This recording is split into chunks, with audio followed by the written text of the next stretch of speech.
What is up, everyone? We are back with some Final Fantasy VII Ever Crisis, and we're here with a late video to answer the question, should you pull on the featured pirate/Viking Glenn and Angeal banner?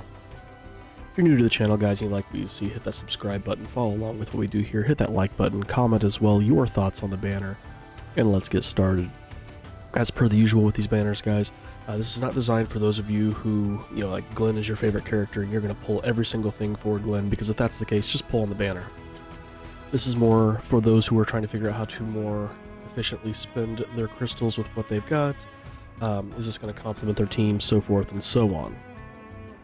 I'm a little late getting to this. I've been very, very busy in real life here, but, better late than never. So let's get into the overall look of the outfit. First off, this thing just looks absolutely awesome. If I used Glenn a lot more often, like, I would be pulling at minimum just for this outfit, just because, God, it looks so good on him. Like, he looks so awesome in this thing. It honestly looks like it could have been something that fit in, like, the Monster Hunter event that we had. But again, they call this a pirate outfit. It looks more Viking to me, and a lot of other people have been saying that as well. But overall, this thing looks awesome. The blue, gray, and brown mixed together very, very well. You got like the barbed wire keychain looking thing over here. On the opposite side as well, the fur-lined boots. That little fur stick out the bottom too, if you look at the bottom there. It's got this earring up here. Got the cross earring. The little face paint here. Overall, this thing just looks absolutely awesome. I love the look of this. The axe, I'll call it a sword, good lord. This giant axe actually looks like it fits the character outfit. Again, sometimes we really get some of those where they really just look like they were designed separately and then just put together. But this looks just phenomenal.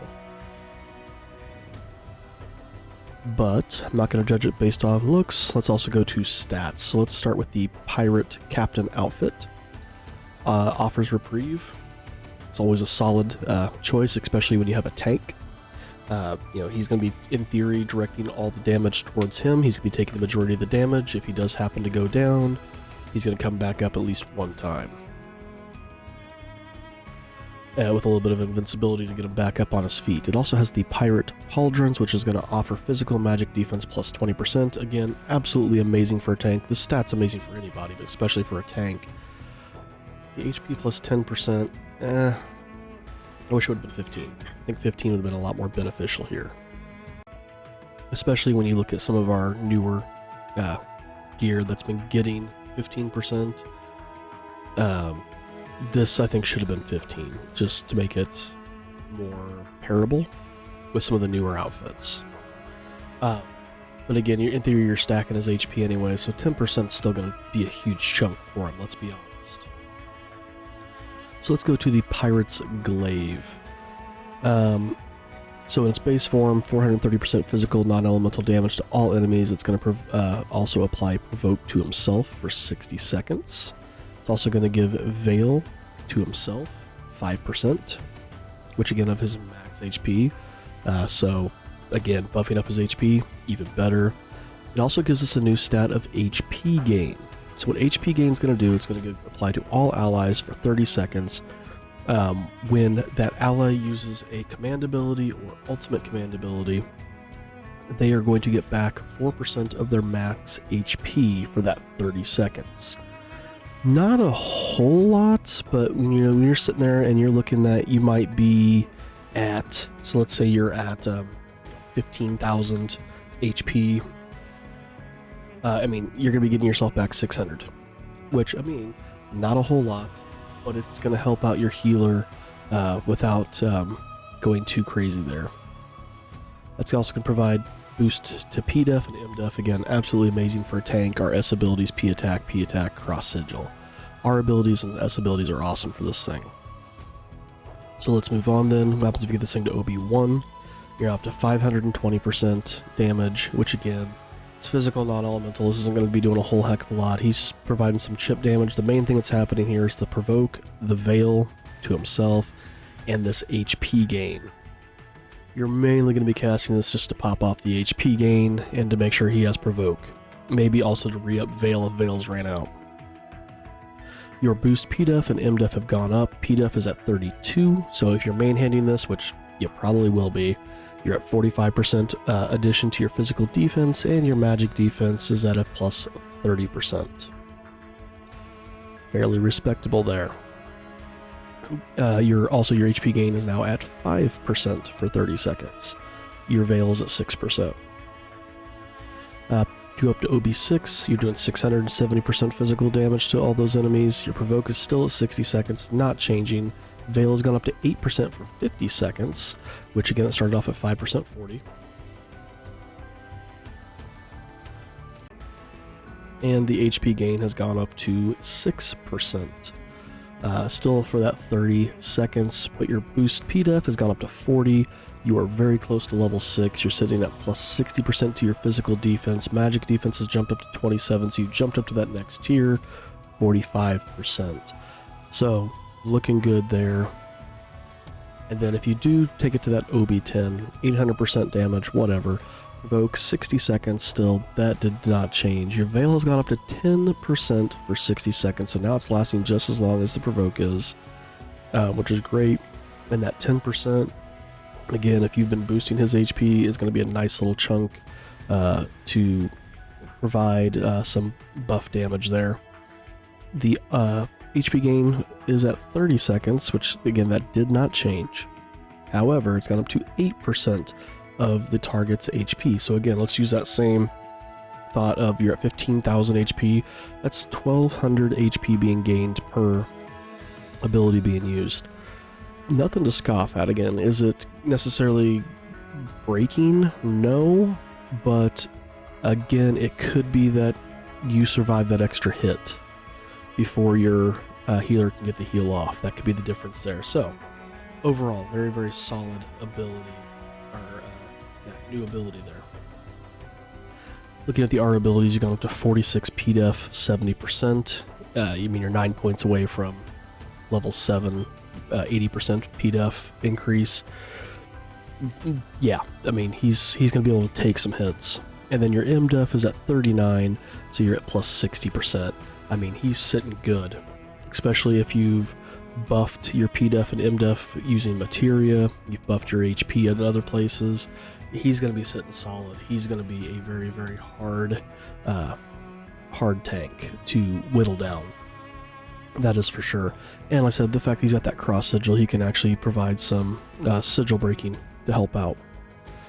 So overall, solid weapon. I do think it's very kind of situational, but it is a good solid weapon, and maybe we're going to start seeing some stuff coming soon where something like this is going to be a lot more useful.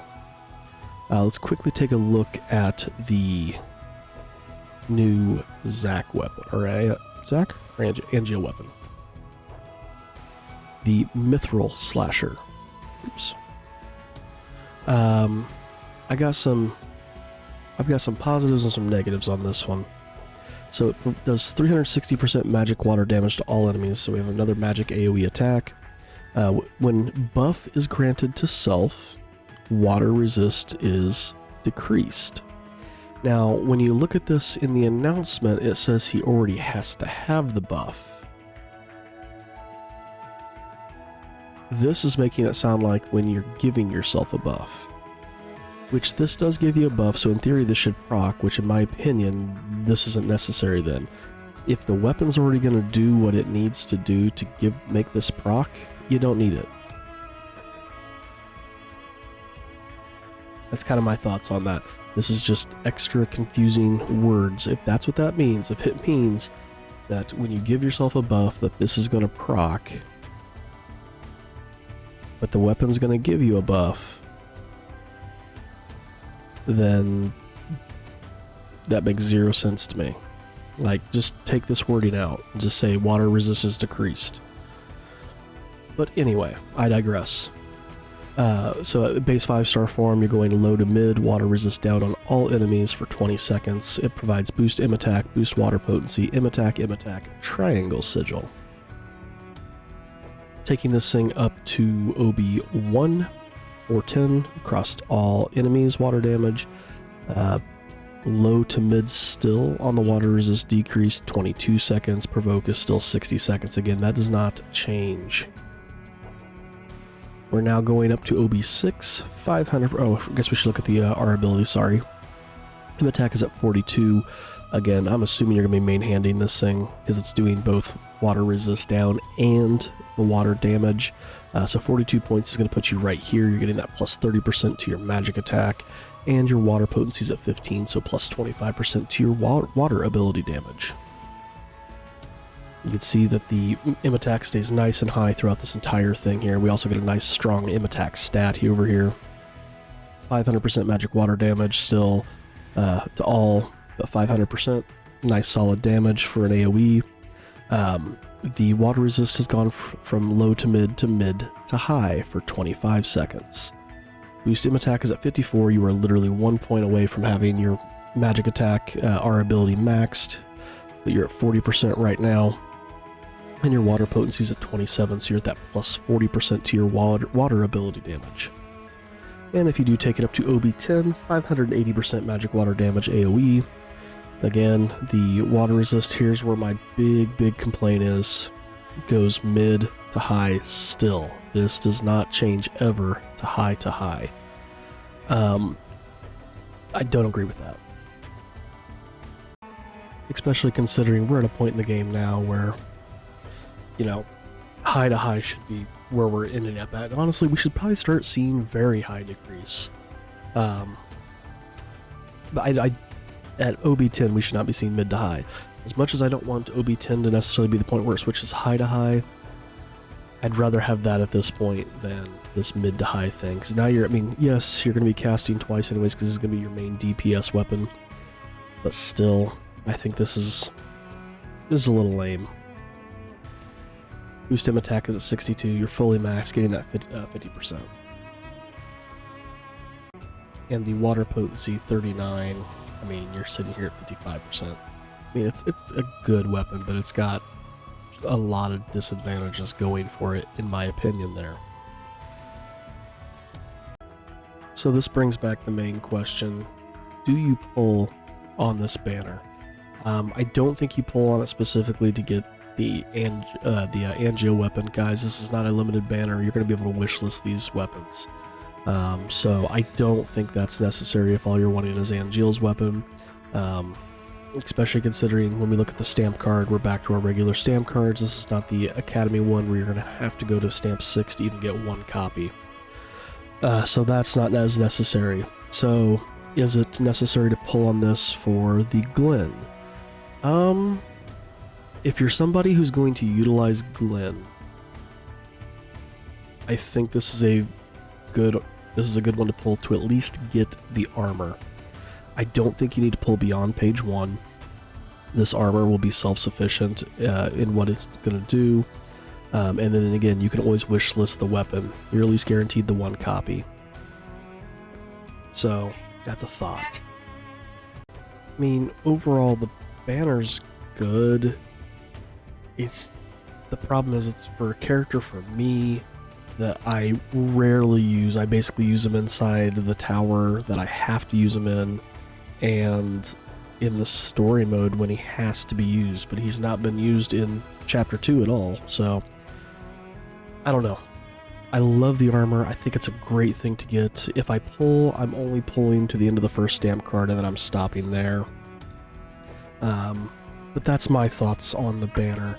I'm still not 100% sure whether I'm going to pull or not, but let me know down in the comments what you think about the banner. Do you think this banner's awesome? Am I understating the banner? Am I overstating the banner? Do you agree? Do you disagree with what I said? Let me know down in the comments below. Let's start that conversation. Again, the main thing to remember is, guys, these are not limited weapons. You will be able to wishlist them.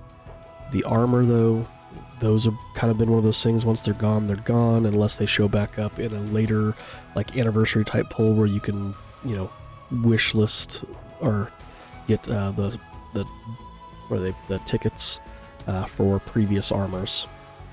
So I don't know, we'll see. But we're going to go ahead and call that one here, so thanks for watching, guys. Again, hit that like button, hit the subscribe button if you're not already subscribed, and we'll see you in the next one.